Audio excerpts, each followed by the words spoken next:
Chad, congratulations. What did you learn from 2022 about how to handle grand final week?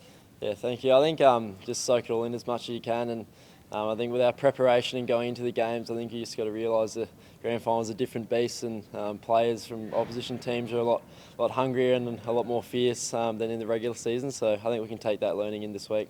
Obviously, wasn't a happy day last time. How do you ensure those memories don't affect this week? Yeah, I think honestly just going back to basics, like we have kind of this year when we're playing not too good footy, we just went back to basics and getting our contest and pressure right. I think obviously next Saturday is going to be a lot harder than just saying those words. So I think if we can just do that, though, we'll be right. How much more mature and grown up do you think this team is now compared to a few years ago? Yeah, I think we've got a lot more experience, and a lot of boys have played a lot of footy together now, which obviously helps us. We're a very close group. Everyone's great friends, and I think the experience factor, a lot more games played, can only take us good more stead from there. Yeah. How beneficial has it been I can't remember the last time you guys even had to leave Sydney, and you look very fresh and fit. How much of an advantage is that for you coming in this week?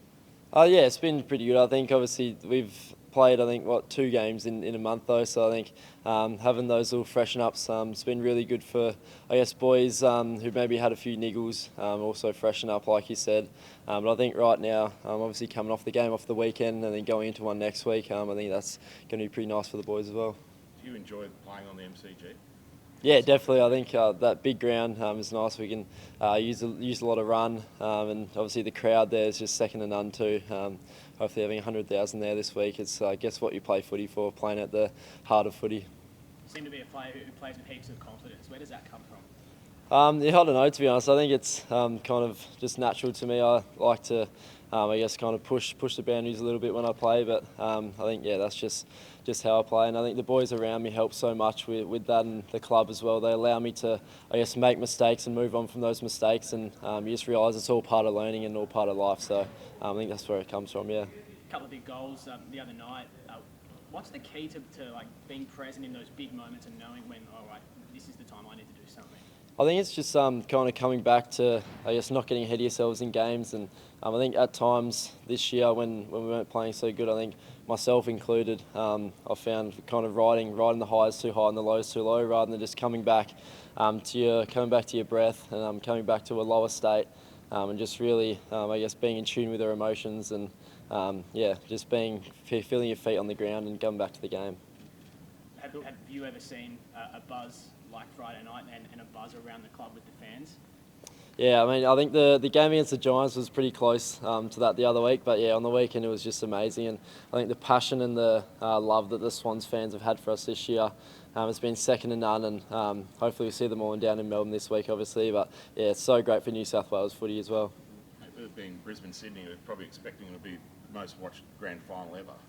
Is that you hope so? And that's a cool thing to be part of. Yeah, definitely. It's obviously great for AFL, and AFL, like I said before, in Sydney as well. And we've got so many fans from the old South Melbourne fans too in Sydney, which is great. And like you said, hopefully that'll be a pretty nice thing to be a part of.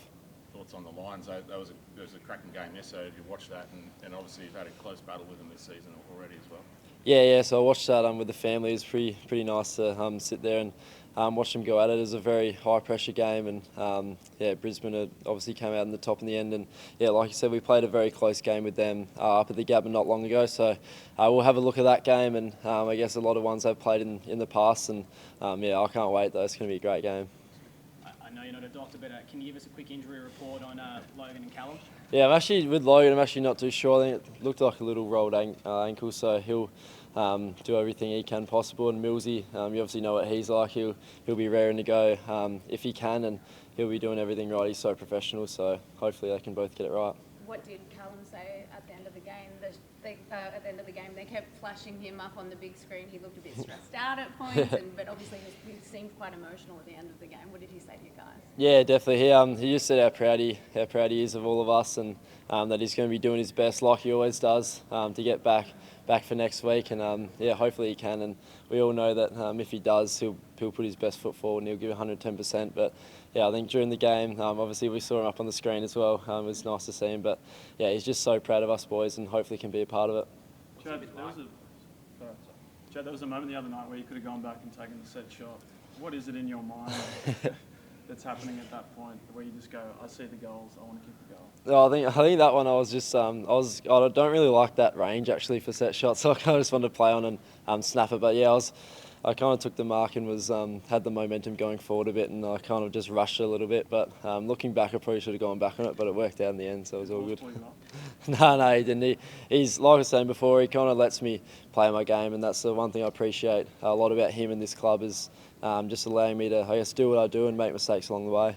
Chad, also at the end of the game, I saw Errol and you both kind of geeing up the crowd, trying to get them as loud as possible. Was that just so you could kind of soak up your last home game of the year? Yeah, definitely. I think obviously Errol was the same. We love getting the crowd involved, and I think like I said before, the passion and love they've shown to us the whole year. I think we're just trying to, like you said, soak up every little bit of that, and I guess bring that into next week as well.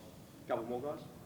What's your captain been like, just sort of watching from the sidelines? He's still really getting involved, like we saw it last time, but give us an insight into what he's like when he's not playing like that.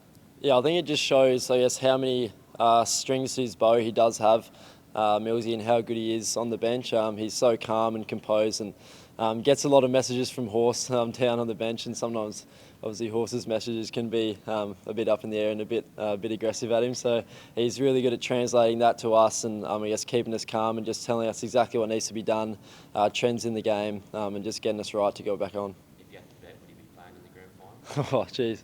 I'd love him there, to be honest. I think all of us would, but we'll have to wait and see. Hopefully he gets up.